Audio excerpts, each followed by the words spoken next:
he's done his time. OJ in a movie acting, that ain't got shit to do with me. That don't change my life in any kind of way. It don't make it better or worse. So what the fuck do I care? Right. I hear people want to take Mike Tyson still to task for his past, right, and stuff like that, and things he done, and let's not forget he raped some bitches. So allegedly, I was just going to say, allegedly, thank you.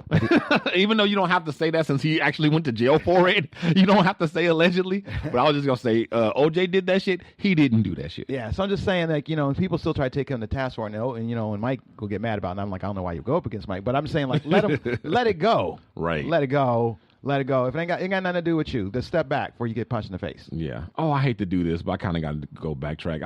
I knew I was going to forget about this part too. What's that? The biggest thing about the whole All-Star weekend, the only thing that everybody's really talking about, Fergie. Oh, the whole Fergie thing. Did you hear it? I did. Did you? Of course. Okay. So for some people, that's how I remembered that I forgot to watch the game. Okay. So for some people who maybe did not hear or whatever, I'm going to go ahead and I'm going to play some of it and let you decide. Here to perform the Star-Spangled Banner singer, songwriter, and 8-time winner from Hacienda Heights, California, Fergie.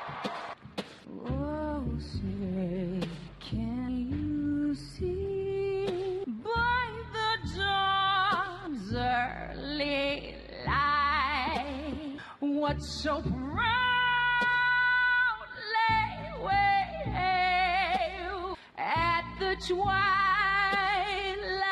last gleam, whose broad stripes and bright stars through the perilous fight o'er the ramparts we watched were so gallantly streaming in the rocket's red glare,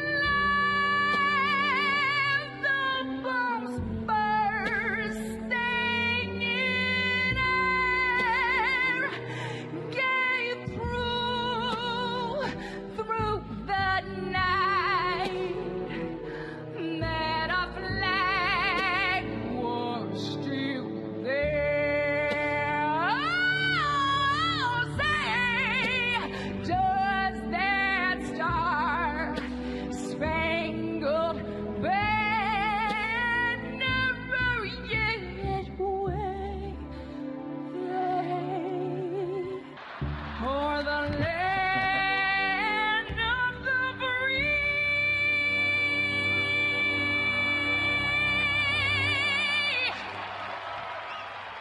and the home of the brave?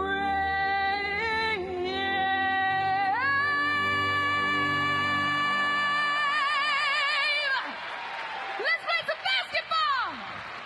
Okay. So what did you think of that? I liked it. I liked it. I thought it was jazzy. I thought it was a different rendition for sure, but it was not your typical rendition. It was very super jazzy, but she was on pitch.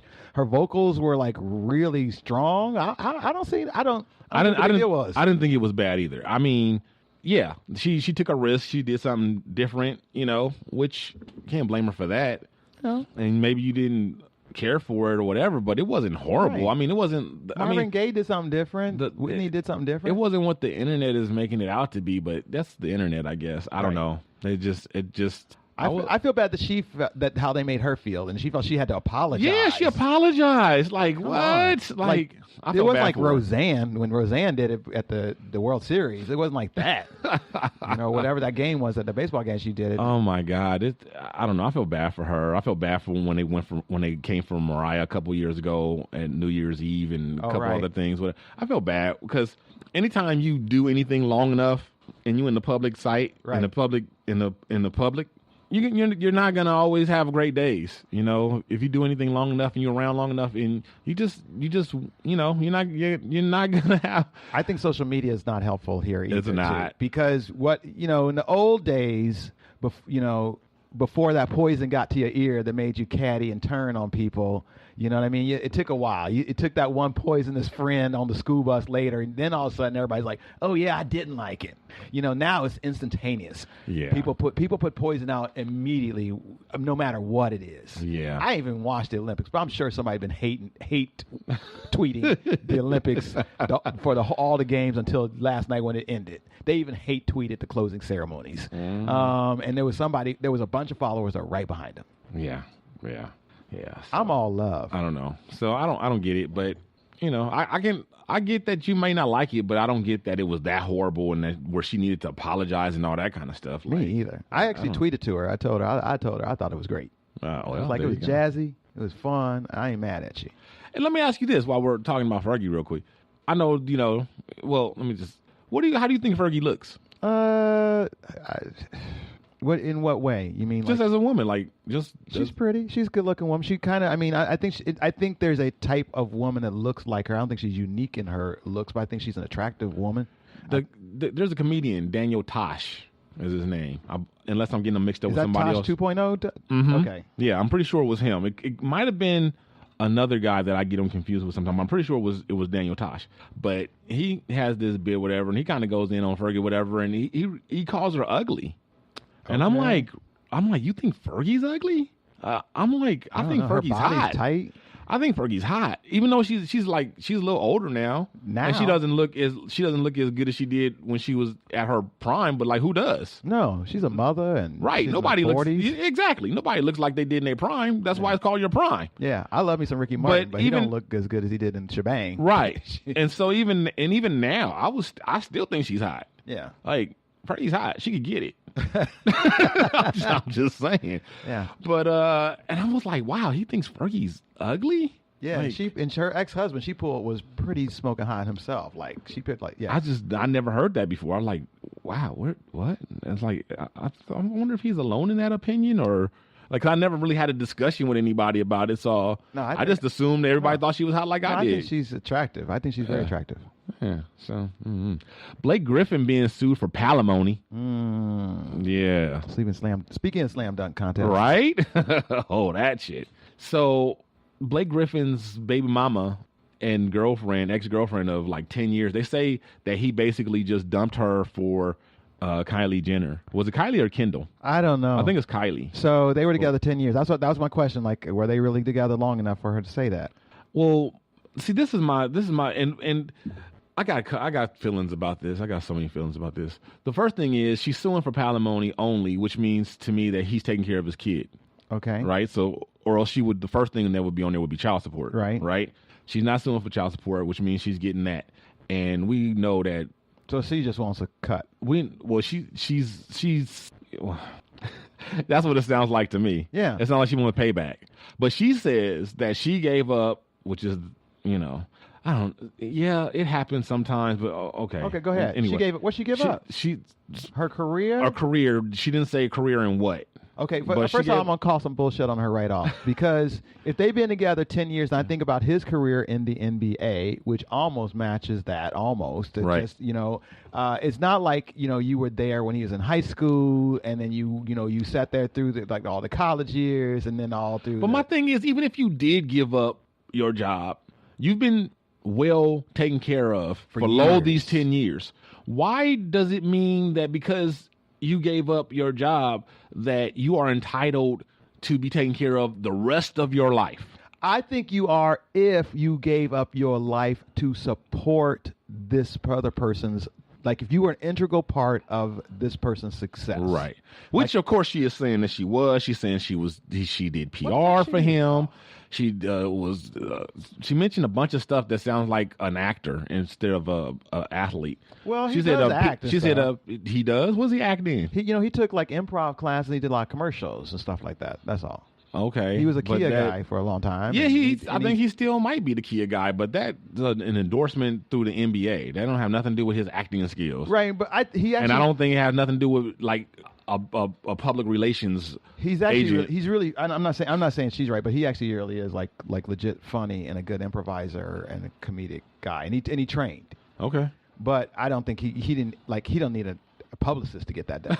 That's what I'm saying. He don't need her for sure to do it. So and apparently, with the money he making, he can hire anybody. So apparently he did all these things, and then he abandoned her for the Jenner girl, and so she's suing for palimony. So she's just being spiteful. Yeah, and you know what? Quiet as this cat, what she's getting, more than likely, I would be willing to bet that what she's getting for child support is probably more than probably double than what we make combined. And you know what I'm saying? Right. We both work.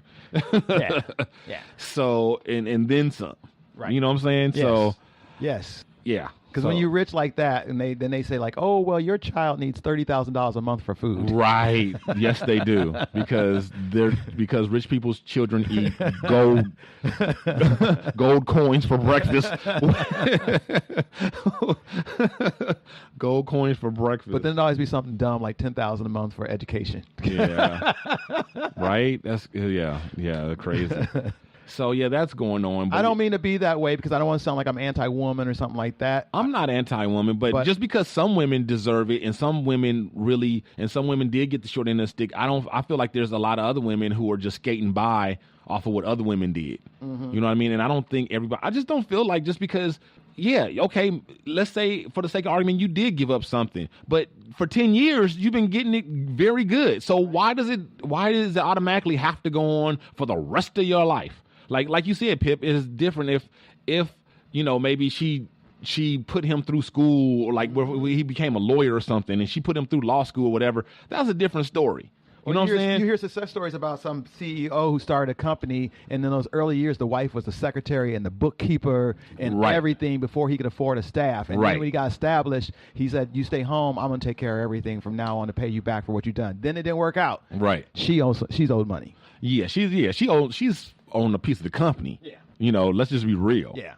So don't sit here and listen and think that we're like, oh, we anti-women or we're down for dudes, dissing women or whatever. But I also don't feel like you should be tied to somebody for the rest of your life just because you've been with somebody for some years. Like, or you have to, or else you beholden to them financially. You know what I'm saying? Like half of your income should go to this person just because you've been with anybody has the right to leave anybody. And that's the way I feel about it. And I don't like when there's when the courts get involved and people are penalized for it and it's made punitive. I mean, yeah, the kid should be taken care of, the woman should be taken care of within reason. Or whoever, or the man too, or whatever, within reason. So his rookie year was 2009. So that's within that. So we're talking about they met probably the end of college for him. Oh yeah, like the year before he got drafted or something. All right. So during all that time, she already knew he was going to be a star. He was a success his rookie year. Yeah. So it's not like he really had lean years.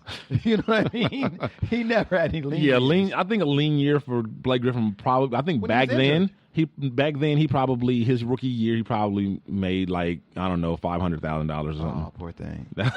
And that's the same year that he won the Kia dunk contest. No, right? I think that was the next year because I think he got injured like at the beginning or just before his rookie year started. So he basically sat out his whole entire rookie year. That's right. So his second year was actually his rookie year. Okay. As far as playing. So maybe she was thinking about when she used to make him soup when he was sitting there.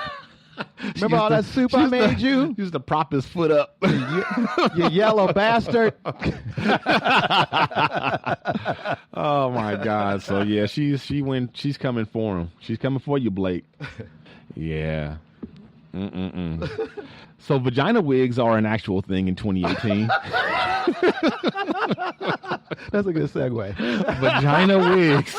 Merkins. Yeah, so you know about these. I know about Merkins. Yeah, so apparently Merkins, unbeknownst to me, are not anything new. No. They've been around since the 1600s. That's right. 1600s, and they were called, like Pip said, Merkins. Yeah. And they're making a comeback. They literally have these models walking down the runway, butt-ass naked, with a little triangle-shaped piece of carpet, attached to their vaginal area, and they all come in these different decorations. Some of them have these little faux hawks to match the mohawk on top of their head and whatever else. And yeah, it's like the thing. Dress it up. Dress it up. The original Merkins. The original. They were fashionable for prostitutes, but it also had to do with just like lice and shit like that. So they No, what do you mean? like you shave down there Uh-huh. to get rid of all the stuff like that, and then you cover it up with fake